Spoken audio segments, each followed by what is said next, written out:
मित्रों, क्या ऐसा संभव है कि एक पापी राजकुमार केवल एक व्रत के प्रभाव से अपना भाग्य बदल ले? और क्या आप जानते हैं भगवान विष्णु को एक साधारण तुलसी का पत्ता इतना प्रिय क्यों है कि इसे चढ़ाने वाला उनके अनंत प्रेम का पात्र बन जाता है? आज की इन दो अद्भुत कहानियों में छुपा है भक्ति और विश्वास का ऐसा चमत्कार जो न केवल आपको प्रेरित करेगा बल्कि आपके हृदय को भी छू लेगा। अंत तक हमारे साथ बने रहिए क्योंकि ये कथाएं आपके जीवन में नई रोशनी भर देंगी। प्रिय मित्रों, स्वागत है आपके अपने चैनल मोक्ष टेल्स में। यहाँ हम आपको धर्म, भक्ति और आध्यात्मिकता से जोड़ने वाली प्रेरणादायक कथाएं सुनाते हैं। आज हम आपको सुनाने जा रहे हैं सफला एकादशी व्रत की महिमा और बुढ़िया माई की तुलसी पूजा की ऐसी कथा जो यह सिखाती है कि ईश्वर की भक्ति और समर्पण से हर बाधा को पार किया जा सकता है। कहते हैं जिसने सफला एकादशी व्रत को भक्ति और श्रद्धा से किया उसके पाप समाप्त हो गए और उसे मोक्ष की प्राप्ति हुई। और तुलसी, यह तो भगवान विष्णु की सबसे प्रिय है। लेकिन क्यों? आइए इस रहस्य का पता लगाने के लिए चलते हैं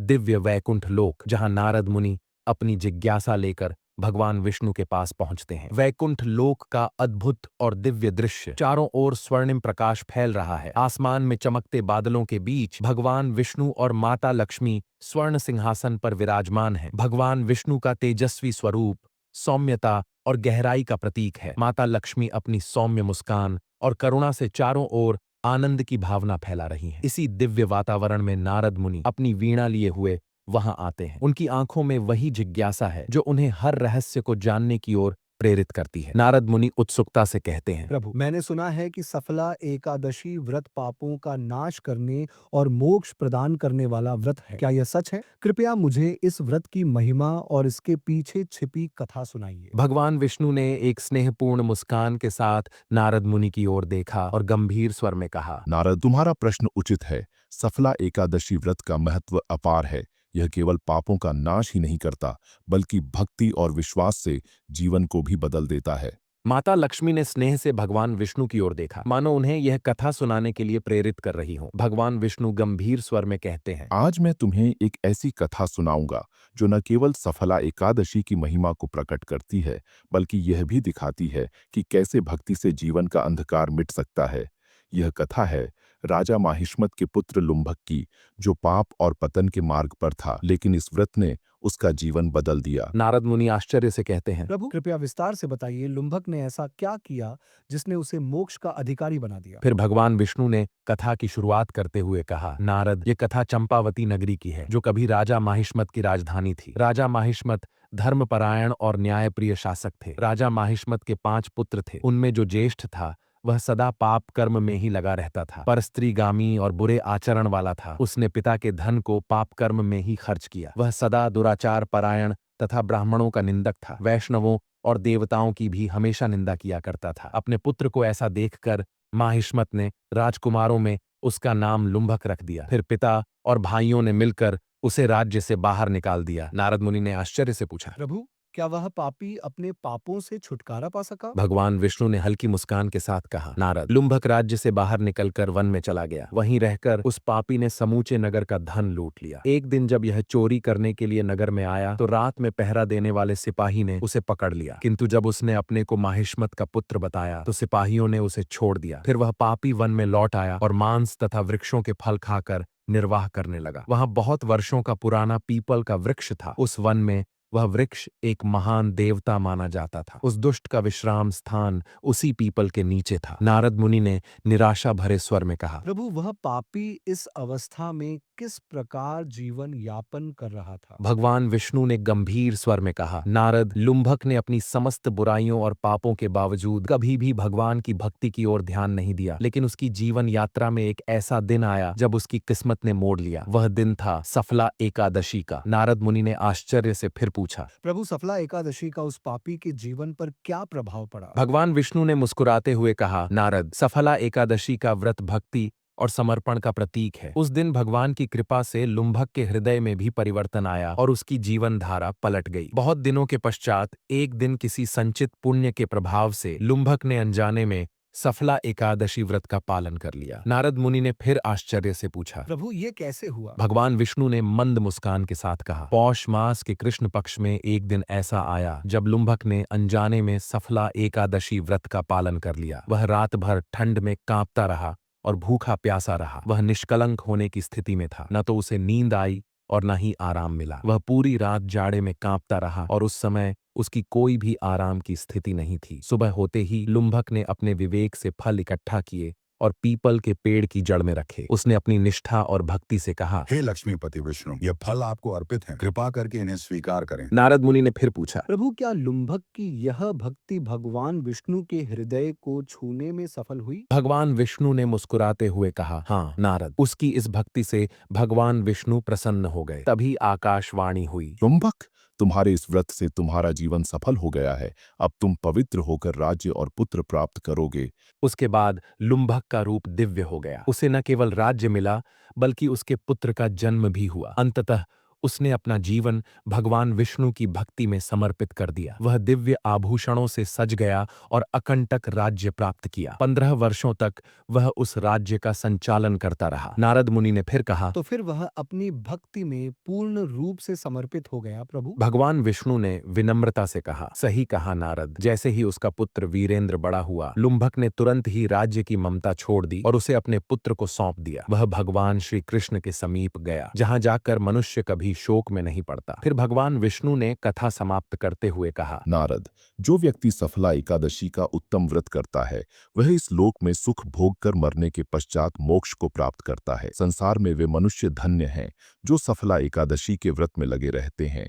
उन्हीं का जन्म सफल होता है। इसके व्रत को पढ़ने या सुनने और उसके अनुसार आचरण करने से मनुष्य राजसूय यज्ञ का फल प्राप्त करता है। इसके बाद भगवान विष्णु आगे कहते हैं, अब मैं तुम्हें एक ऐसी कथा सुनाता हूँ नारद, जिसमें यह सिद्ध किया है कि तुलसी का इतना महत्व क्यों है और वह मुझे इतनी प्रिय क्यों है। भगवान विष्णु ने आगे कहा, एक गांव में एक बुढ़िया माई अपने बेटे और बहू और पोते पोतियों के साथ रहती थी। बुढ़िया माई का नाम धारिणी था। धारिणी बहुत ही नियम कर्म वाली महिला थी। वह हमेशा एकादशी का व्रत रखती थी और तुलसी जी का नित्य पूजन करती थी। वह तुलसी जी को नित्य जल देती थी। सुबह उठती, तालाब पर जाती, स्नान करती और फिर तुलसी जी की पूजा करती थी। तुलसी जी को प्रणाम करती, उनके नीचे दीपक जलाती और नियम से आरती करती थी। ऐसे ही बुढ़िया माई के दिन बीत रहे थे। धारिणी अपनी सखियों के पास बैठकर कथा कहानी सुनती थी और अपना ज्ञान बढ़ाती थी। एक बार की बात है, धारिणी अपनी हम उम्र सखियों के साथ बैठी हुई थी। सब शाम के समय आपस में बातें कर रही थीं। तब उनमें से एक सखी ने बुढ़िया माई से कहा, धारिणी, हम सोच रहे हैं कि क्यों ना हम लोग बांके बिहारी चले। बांके बिहारी की यात्रा करने का बड़ा मन हो रहा है। सभी सखियों ने एक स्वर में कहा, अरे ये तो बहुत अच्छी बात है। हमें अपने जीवन में बांके बिहारी के दर्शन जरूर करने चाहिए। उन सखियों में कुछ कम उम्र की भी थी जो बुढ़िया को माई कहकर बुलाती थीं। सभी सखियां पूछने लगीं, माई, तुम भी बताओ, क्या तुम चलोगी बांके बिहारी? बुढ़िया माई का बांके बिहारी की यात्रा करने का मन था, इसलिए वह बोली, सखियों, पहले मैं अपने बेटे से पूछूंगी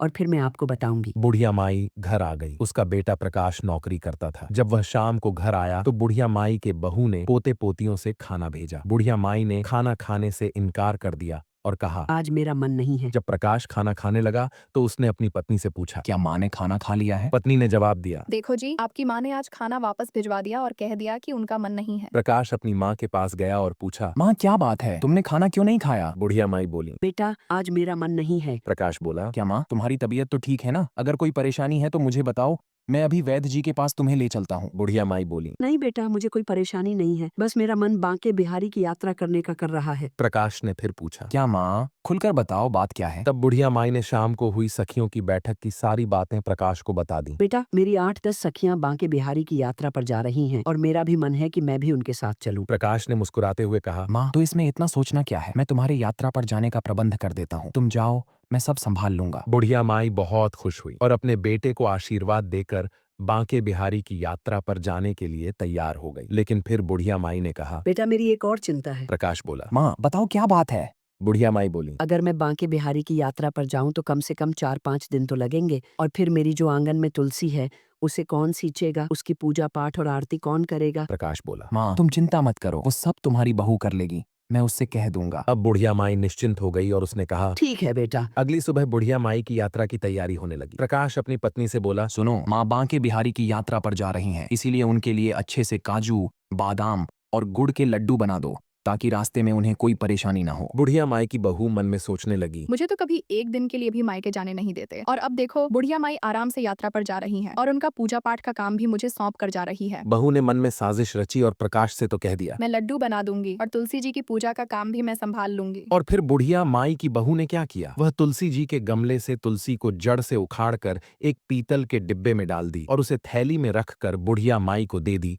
और बोली, ये लो माँ जी, इसमें गुड़, काजू और बादाम के लड्डू हैं, आप इन्हें रास्ते में खा लेना। बुढ़िया माई प्रकाश और बहू को आशीर्वाद देती हुई यात्रा पर निकल पड़ी। जाते जाते बुढ़िया माई ने अपनी बहू से कहा, बेटी मेरी तुलसी जी का ध्यान रखना। बहू ने कहा। ठीक है माँ जी, आप निश्चिंत होकर जाइए। उसके बाद धारिणी माई ने अपनी बहू द्वारा बनाए गए लड्डू देखकर आशीर्वादों की झड़ी लगा दी। वह कहने लगी, मेरी बहू ने तो काजू बादाम के लड्डू बना दिए हैं। दूधो नहाओ पूतो फलो, लाखों में बैठो करोड़ों में उठो, दिन दिरात चौगुनी तरक्की करो, सौभाग्यवती रहो, मेरे बेटे का अच्छा काम चले। अब वह तरह तरह के आशीर्वाद देती हुई अपनी सखियों के साथ बांके बिहारी जी के दर्शन के लिए निकल पड़ी। सखियों के साथ पैदल यात्रा करते हुए दिन ढल गया, शाम का समय हो गया था और सभी थक कर एक जगह बैठ गईं। उन्होंने अपना अपना खाना निकाला। धारिणी माई ने जब अपना डब्बा खोला तो उसमें घी से बने काजू बादाम के लड्डू थे। उन्होंने आधा लड्डू खुद खाया, बाकी आधा अपनी सखियों में बांट दिया। साथ ही मन भगवान को भोग भी अर्पित कर दिया। सखियां कहने लगीं, धारिणी, तुम्हारी बहू ने तो सच में तुम्हारा बहुत ख्याल रखा है, इतने स्वादिष्ट लड्डू बनाए हैं। धारिणी माई भगवान को याद करती हुई आगे की यात्रा पर निकल पड़ी। अंततः सब लोग बांके बिहारी मंदिर पहुंचे। वहां पहुंचते पहुंचते शाम हो गई थी और दर्शन के लिए लंबी लाइन लगी हुई थी। धारिणी माई मन ही मन सोचने लगी, हे प्रभु, इतनी लंबी लाइन है, अगर मैं दर्शन किए बिना लौट गई तो यह यात्रा व्यर्थ हो जाएगी। कृपा करके मुझे एक बार दर्शन दे दो। धारिणी माई ने आंखें बंद करके भगवान से प्रार्थना की। जब उन्होंने आंखें खोलीं तो देखा कि वह चमत्कारिक रूप से लाइन में सबसे आगे खड़ी थी। उनके आश्चर्य का ठिकाना नहीं रहा। उनके सामने बांके बिहारी जी का भव्य रूप था। पुजारी जी प्रसाद अर्पित कर रहे थे। धारिणी माई ने अपने डब्बे से लड्डू और तुलसी की पत्ती निकालकर भगवान को भोग लगाने के लिए अर्पित कर दिया। धारिणी माई मन ही मन फिर सोचने लगी, हे प्रभु, यहाँ तो बड़े बड़े सेठ और अमीर लोग आए हैं, वे महंगी महंगी मिठाइयाँ लेकर आए हैं, मेरी साधारण मिठाई का भला क्या महत्व होगा। लेकिन तभी उन्होंने देखा कि बांके बिहारी जी के हाथ में वही लड्डू था जो उन्होंने भोग लगाया था। ठाकुर जी के हाथों में तुलसी की पत्ती भी थी। यह देख धारिणी माई की आंखों श्रद्धा और खुशी से भर आईं। वह गदगद होकर सोचने लगी, प्रभु ने मेरी छोटी सी भेंट को स्वीकार किया, ये मेरे जीवन का सबसे बड़ा सौभाग्य है। पुजारी जी ने प्रसाद के रूप में लड्डू का टुकड़ा और तुलसी की पत्ती वापस धारिणी माई को दी। उन्होंने उस प्रसाद को अपने पल्लू में बांध लिया और मन ही मन संकल्प किया, इस प्रसाद को मैं अपने बहू बेटे और पोते पोतियों के साथ बांटकर ग्रहण करूंगी, ये भगवान का आशीर्वाद है। जब धारिणी माई मंदिर के बाहर पहुंची तो उन्होंने अपनी सखियों का इंतजार किया। सखियां थोड़ी देर बाद बाहर आईं और कहने लगीं, अरे, यहाँ तो भीड़ इतनी थी कि हमें ढंग से दर्शन भी नहीं हुए। बड़ी मुश्किल से धक्का मुक्की में कुछ पल के लिए भगवान को देख पाए। एक सखी ने कहा। मुझे तो सिर्फ मूर्ति का एक हिस्सा ही दिखा। दूसरी ने कहा। इतनी लंबी यात्रा के बाद भी मन नहीं भरा। लेकिन धारिणी माई मन ही मन मुस्कुराई। उन्होंने कहा, मुझे तो बांके बिहारी जी के अच्छे से दर्शन हुए और प्रभु ने मेरे भोग को भी स्वीकार किया। सखियां उनकी बात सुनकर हैरान रह गईं। इसके बाद सभी सखियां और धारिणी माई अपनी यात्रा समाप्त कर गांव की ओर लौटने लगी। इस यात्रा ने धारिणी माई को यह विश्वास दिला दिया कि सच्चे मन से की गई प्रार्थना कभी व्यर्थ नहीं जाती। घर पहुंचने पर धारिणी माई ने अपने बेटे और बहू को आवाज लगाई। बेटा तुरंत अंदर से आया और मां के चरण स्पर्श किए। धारिणी ने आशीर्वाद देते हुए कहा, झुक झुक जो मेरे लाल, मेरी यात्रा बहुत सफल रही। बेटा पानी का गिलास लेकर खड़ा था। उसने कहा, माँ, पानी पियो और आराम से बैठ जाओ। धारिणी ने पूछा। बहू कहाँ है? बेटा थोड़ा झिझकते हुए बोला, माँ, मैंने उसे घर से निकाल दिया। धारिणी चौंक गई। ये तूने क्या अनर्थ कर दिया बेटा? मैं जो कुछ दिनों के लिए यात्रा पर गई और तूने बहू को घर से निकाल दिया, ऐसा क्या हुआ? बेटा बोला, माँ, जब आप बांके बिहारी के दर्शन के लिए गई थीं, तब मैंने बहू से कहा था कि आपके लिए काजू बादाम के लड्डू बनाए, लेकिन उसने जलन में आकर आंगन में लगी तुलसी को उखाड़कर उसकी जड़ समेत उस डब्बे में भर दी जिसमें लड्डू थे। धारिणी को विश्वास नहीं हुआ। पर बेटा, मैंने डब्बा खोला था, उसमें तो काजू बादाम के लड्डू ही थे। मैंने खुद खाए और सखियों को भी खिलाए। बेटा बोला, माँ, उसने यह बात खुद मुझसे बताई थी। मैंने पूजा के लिए तुलसी माँ के पत्ते मांगे तो आंगन में तुलसी ही नहीं थी, तब उसने यह बताया। धारिणी मुस्कुराते हुए बोली, बेटा कोई बात नहीं, बहू ने ऐसा किया, लेकिन उसकी वजह से ही तो मुझे बांके बिहारी के दर्शन हुए। बेटा मेरे साथ इतने चमत्कार हुए कि क्या कहूँ। मैं भीड़ में सबसे पीछे थी, लेकिन बांके बिहारी की कृपा से सबसे आगे पहुँच गई। और डब्बे में जो लड्डू था वो निश्चित ही तुलसी माता की कृपा से बदल गया था। तुलसी के बिना ठाकुर जी का भोग कैसे लगता? उन्होंने मेरा भोग स्वीकार किया। बेटा बहू की गलती को माफ कर दे, उसे घर ले आ। बेटा माँ की बात नहीं टाल सका। वह मायके से बहू को ले आया। बहू आते ही धारिणी के चरणों में गिर गई और माफी मांगने लगी। धारिणी ने कहा, मैंने तुझे पहले ही माफ कर दिया था, तेरी वजह से ही तो मुझे भगवान के दर्शन हुए, पर यदि तुझे माफी मांगनी है तो तुलसी माता और एकादशी माता से मांग। बहू ने तुलसी माता और एकादशी माता से क्षमा मांगी। धारिणी ने कहा, अरे मैं तो तुम्हारे लिए बांके बिहारी का प्रसाद भी लाई थी। बच्चों ने दौड़कर कहा, दादी माँ हमारे लिए क्या लाई हैं? धारिणी ने थैले से डब्बा निकाला। जैसे ही उसने डब्बा खोला, उसमें लड्डू की जगह हीरे और मोती भरे थे। ये देख सबकी आंखें आश्चर्य से फैल गईं। बेटा और बहू बोले, माँ ये सब एकादशी माता और तुलसी माता की कृपा है। आपकी भक्ति सच्ची थी, इसलिए आपको यह फल मिला। धारिणी ने कहा, तुलसी माता और एकादशी माता को धन्यवाद करो, उनके चरणों में जाओ।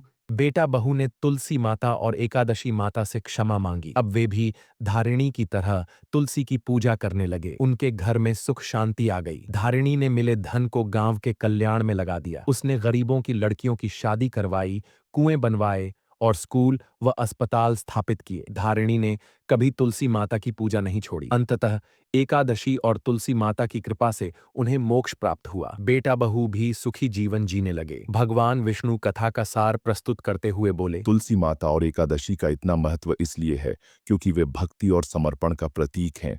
जो इनकी पूजा सच्चे मन से करता है उसे भगवान का आशीर्वाद अवश्य मिलता है। तुलसी मुझे इतनी प्रिय है क्योंकि वह भक्ति का प्रतीक है। जो इस कथा को सुनते और सुनाते हैं उन पर भी मेरी कृपा हमेशा बनी रहती है। नारद मुनि भगवान विष्णु और माता लक्ष्मी के श्री चरणों में प्रणाम करते हुए बोले, प्रभु आपकी यह कथा अद्भुत है, बहुत कुछ सिखाने वाली है। मैं आपके आशीर्वाद से धन्य हुआ। भगवान विष्णु मुस्कुराए और बोले, नारद, कथा का उद्देश्य जीवन में सत्य और भक्ति का प्रकाश फैलाना है। नारद मुनि ने श्रद्धा से कहा, प्रभु मैं इस कथा को समस्त लोकों में सुनाऊंगा। यह कथा हर किसी को यह सिखाएगी कि सच्ची भक्ति और श्रद्धा से सब कुछ संभव है।